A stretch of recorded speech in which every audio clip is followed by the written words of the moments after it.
There are many things you could criticize a footballer for during a match, whether it's a slew of misplaced passes, jibbing out of a tackle, not showing any discernible desire to make the slightest bit of effort, or for missing a presentable opportunity.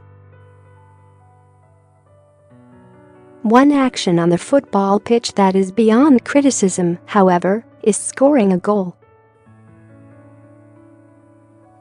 Because it's literally the aim of the game. If you score a goal, you've done well. I know it sounds fucking mental for me to be saying this, as if it's some sort of light bulb moment of clarity that I'm straining to explain to everyone, but today, Michael Owen's punditry during BT Sports coverage of Leicester City's FA Cup fourth round tie against Peterborough has driven me to this.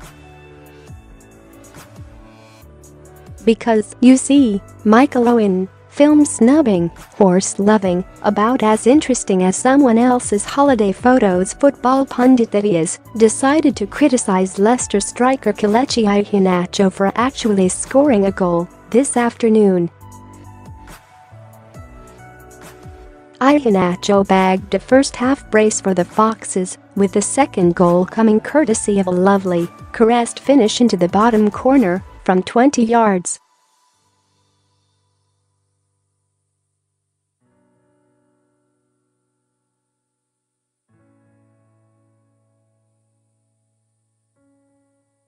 Owen's fellow pundit Robbie Savage rightfully stopped the debate dead with the obvious response of, "But he scored, and you know you're trying to prop up the end of the world's worst hot take when Robbie Savage is effortlessly shooting you down." Not that it stopped Owen from making his case. His mental, nonsensical, thicker-than-pea soup case. So just remember, if you're a professional footballer and you happen to be reading this, Michael Owen reckons you should pass rather than take a chance at something slightly more spectacular. Because football is meant to be an incessant 90-minute slog with all the entertainment value of watching someone stripping the wallpaper from their spare bedroom.